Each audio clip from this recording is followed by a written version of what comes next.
السلام علیکم ورحمۃ اللہ وبرکاتہ۔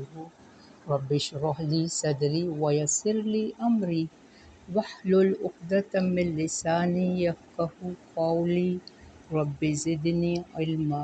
اللہم انی اسألک علما نافعا ورزقا طیبا وعملا متقبلا، آمین۔ اللہم صلی علی محمد وعلی آل محمد کما صلیت علی ابراہیم وعلی آل ابراہیم انک حمید مجید۔ اللہم بارک علی محمد وعلی آل محمد کما بارکت علی ابراہیم وعلی آل ابراہیم انک حمید مجید۔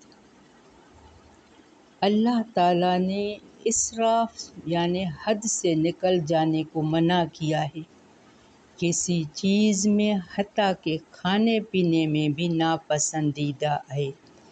ایک حدیث میں نبی کریم صلی اللہ علیہ وآلہ وسلم نے فرمایا، جو چاہو کھاؤ، جو چاہو پہنو، البتہ دو باتوں سے گریز کرو، اسراف اور تکبر سے۔ یہ صحیح بخاری کی ہے۔ اور فرمایا، قول اللہ تعالیٰ قل من حرم زینت اللہ۔ بعض سلف کا قول ہے کہ اللہ تعالیٰ نے وَكُلُوا وَاشْرَبُوا وَلَا تُسْرِفُوا اس آدھی آیت سے ساری تبع جمع فرمائی ہے، یعنی دو چیزیں اللہ نے زینت کے لیے حلال کی تھی، اچھا کھانا اور اچھا لباس، منع نہیں ہے۔ حالانکہ لوگوں نے پھیلا رکھا تھا کہ اچھا کھانا تقویٰ کے خلاف ہے۔ اچھا کھانا تقویٰ کے خلاف نہیں ہے، اسراف منع ہے۔ لباس میں خوبصورتی الگ ہے، بے حیائی الگ ہے۔ اللہ کے سب سے زیادہ حقدار اچھی چیزیں کھانے والے، اچھا پہننے والے وہ ہیں جو اللہ والے ہیں۔ صرف تکبر نظر نہ آئے، شکر نظر آئے، کیونکہ اللہ نے ہمیں جو نعمتیں دی ہیں اگر ہم اس کو استعمال کرتے ہیں تو یہ بھی ایک شکر کا نمونہ ہے۔ اللہ نے جو ہمیں دیا ہے وہ ہم میں سے نظر آئے۔ لباس میں سادگی پسندیدہ ہے، لیکن اللہ کو خوبصورتی بھی پسند ہے۔ علم رکھنے والے جانتے ہیں کہ کس طرح عمل کرنا چاہیے۔ بارک اللہ فی۔ آج ساری آیتیں آج بھی اس کی ہیں۔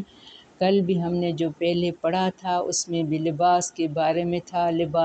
لباس اور اچھا کھانا لوگوں نے پھیلا رکھا ہے کہ تقویٰ کے خلاف ہے۔ اللہ تعالیٰ یہاں کسی چیز کا منع نہیں کرا۔ اللہ کو تکبر پسند نہیں ہے۔ پہلے تجوید اسٹارٹ کر رہے ہیں۔ آیت ہماری 31 سورۃ الاعراف۔ اعوذ باللہ من الشیطان الرجیم، بسم اللہ الرحمن الرحیم۔ یا بنی آدم، اللہ یہاں یا بنی آدم کر کے آدم کی اولاد کو یعنی ہمیں حکم دے رہا ہے، غور سے سنو اور اس پر عمل کرو۔ خذوا زینتکم عند کل مسجد وکلوا واشربوا ولا تسرفوا انہ لا يحب المسرفین۔ قل من حرم زینت اللہ التی اخرج لعبادہ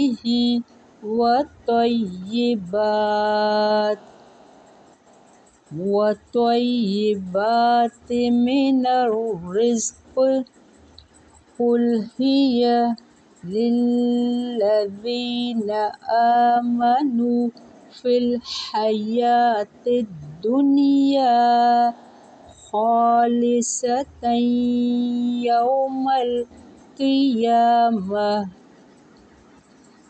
كذلك نفصل الآيات لقوم يعلمون قل إنما حرم ربي الفواحش ما ظهر منها وما بطن والإثم والبغي بغير الحق وأن تشركوا بالله ما لم ينزل به سلطانا وأن تقولوا على الله ما لا تعلمون۔ بارک اللہ فی، ہم یہاں اسٹاپ کر رہے ہیں۔ وَلِكُلِّ أُمَّةٍ أَجَلٌ فَإِذَا جَاءَ أَجَلُهُمْ لَا يَسْتَأْخِرُونَ سَاعَةً وَلَا يَسْتَقْدِمُونَ۔ بارک اللہ فی، ہم یہاں 34 پہ اسٹاپ کر رہے ہیں۔ تقریباً ملتی جلتی آیتیں ہیں، ہمیں اس سے بہت کچھ زندگی گزارنے کے لیے سبق مل رہا ہے۔ اللہ بار بار یا بنی آدم کر کے ہمیں خطاب دے رہے ہیں، ہمیں کیا کرنا چاہیے، لوگوں کی سنی سنائی باتوں پہ عمل نہیں کرنا چاہیے، ہمیں قرآن مفہوم کے ساتھ پڑھ کر قرآن اور سنت سے رہنمائی حاصل کرنی چاہیے کہ اللہ قرآن میں ہمیں کیا حکم دے رہا ہے۔ یا بنی آدم، اے بنی آدم، خذوا زینتکم، اختیار کرو زینت اپنی۔ یہاں زینت سے مراد لباس ہے، لباس جو ہمیں ہمارے جسم کو اچھی طرح ڈھانپے، صاف ستھرا اور پورا اچھی طرح ستر ڈھکا ہوا ہو۔ کیونکہ اس وقت زینت سے مراد، کیونکہ اس وقت مکہ مشرکین عبادت جب کرتے تھے تو ننگے ہو کر کرتے تھے۔ وہ کہتے تھے ہمیں جس طرح اللہ نے پیدا کیا ہے، ماں کے پیٹ سے ہم جنے ہیں، اسی طرح ہمیں عبادت کرنی چاہیے۔ حتیٰ کہ عورتیں بھی ننگے لباس عبادت کرتی تھیں۔ خانہ کعبہ کا طواف صرف برہنہ چیز پر تھوڑا سا ٹکڑا یا چمڑے کا ٹکڑا ڈالتی تھی۔ تو یہاں اللہ نے ان چیزوں سے منع کیا ہے۔ خذوا زینتکم، اختیار کرو زینت اپنی، یعنی لباس پہنو۔ عند کل مسجد، ہر نماز کے وقت۔ پہلے ننگے ہو کر نماز پڑھتے تھے تو اللہ نے یہاں سارے پہلے مشرکی تھے، پھر اسلام آیا، آپ صلی اللہ علیہ وآلہ وسلم نے قرآن پڑھ کے سنایا، پھر آہستہ آہستہ اسلام پھیلا اور لوگوں نے ہر چیز اسلام کے حساب سے کرنا شروع کی۔ عند کل مسجد، ہر نماز کے وقت، یعنی ہر نماز کے وقت اچھا لباس، اچھا بالکل صاف ستھرا، غسل، مسواک، وضو، پاک صورت۔ حتیٰ کہ جمعے اور عیدین کے دن ہمیں خوشبو بھی لگانی چاہیے، یہ بھی اللہ نے حکم دیا ہے۔ خذوا زینتکم عند کل مسجد، اے بنی آدم اختیار کرو زینت اپنی ہر نماز کے وقت۔ وَکُلُوا، اور کھاؤ، وَاشْرَبُوا، اور پیو، وَلَا تُسْرِفُوا، کھاؤ بھی پیو بھی اور اسراف نہ کرو۔ اللہ نے اچھا کھانا منع نہیں کیا ہے، اللہ نے آپ کو جتنی حیثیت دی ہے اس کے مطابق خود بھی کھاؤ اور دوسروں کو بھی کھلاؤ، تاکہ کوئی بھوکا نہ رہ جائے۔ اگر آپ کے آس پاس ہیں، آپ ان کو جانتے ہیں، وہ اچھا کھانا کھانے کی استطاعت نہیں رکھتے تھے، نہیں تو آپ صلی اللہ علیہ وآلہ وسلم نے اس کا بھی حکم دیا ہے کہ کھانے میں تھوڑا پانی زیادہ ڈال کے شوربہ بناؤ تاکہ پڑوس میں بھیجو، ہو سکتا ہے وہ آپ کی طرح گوشت نہ کھاتے ہوں۔ تو یہاں اللہ نے کلو وشربو ولا تسرفو 3 چیزوں کا حکم ہے، کھاؤ پیو اور اسراف نہ کرو، یعنی حد سے نہ کرو۔ اللہ نے جیسے کھانا کھانے کے لیے بھی آپ صلی اللہ علیہ وآلہ وسلم پیٹ بھر کے نہیں کھاتے تھے، تھوڑا حصہ بھوکا رہنے دیتے تھے، اس میں بھی صحت ہے۔ اللہ کی بتائی ہوئی ہر بات میں ایک حکمت ہے۔ انہ لا یحب المسرفین، بے شک وہ نہیں پسند کرتا اسراف کرنے والوں کو،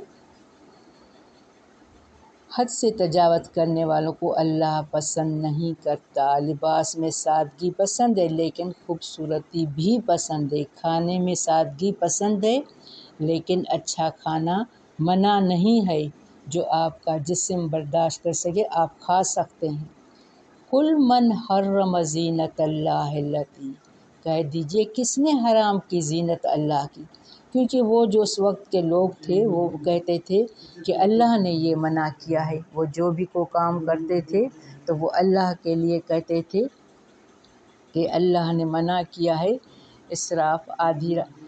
بعض کہتے ہیں کہ زینت سے وہ لباس مراد ہے جو آرائش کے لیے پہنا، جس سے ان کے نزدیک نماز اور طواف کے وقت تزئین کا حکم نہ کرتا۔ اس آیت سے نماز میں ستر عورت کے وجوب میں بھی استدلال کیا گیا ہے۔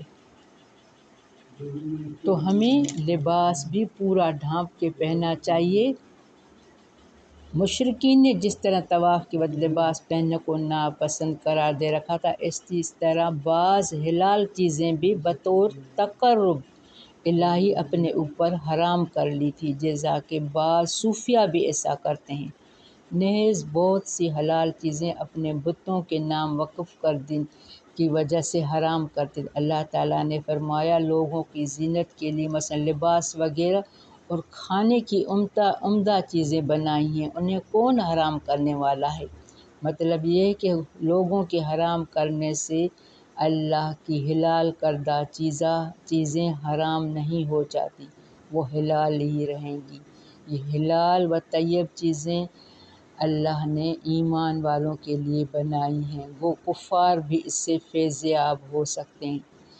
ایک بات یہ بھی ہمارے ہونی چاہیے کہ بعض دفعہ دنیوی یا دنیاوی چیزیں اور آسائشوں کے حصول میں کافر مسلمانوں سے زیادہ کامیاب نظر آتے ہیں، لیکن یہ عارضی ہے جس میں اللہ تعالیٰ کی تکوینی مشیت اور حکمت ہے۔ تاہم قیامت والے دن نعمتوں کے صرف اہل ایمان کے لیے ہوں گی، نعمتیں صرف اہل ایمان کے لیے ہوں گی، کیونکہ کافروں پر جس طرح جنت حرام ہوگی اسی طرح اس کے لیے یہ ساری جنت کی نعمتیں بھی حرام ہوں گی۔ تو ہم نے سیکھا کہ بھلے دنیا میں کافروں پر مال کی، پیسوں کی، سکھ کی فراوانی ہو، لیکن یہ عارضی ہے۔ قل انما حرم ربی الفواحش، اوپر اللہ نے بتایا کہ کس نے یہ حرام کی ہے۔ قل من حرم زینت اللہ اخرج لعبادہ، کس نے حرام کی زینت اللہ کی، وہ جو اس نے نکالی اپنے بندوں کے لیے پاکیزہ چیزیں رزق میں سے۔ کہہ دیجئے یہ ہیں ان کے لیے جو ایمان لائے دنیا کی زندگی میں، فی الحیات خالصتاً یوم القیامت، یعنی قیامت کے دن یہ ساری نعمتیں صرف اہل ایمان والوں کے لیے ہوں گی۔ کذالک نفصل الآیات لقوم یعلمون، اسی طرح ہم کھول کر بیان کرتے ہیں آیات ان لوگوں کے لیے جو علم رکھتے ہیں۔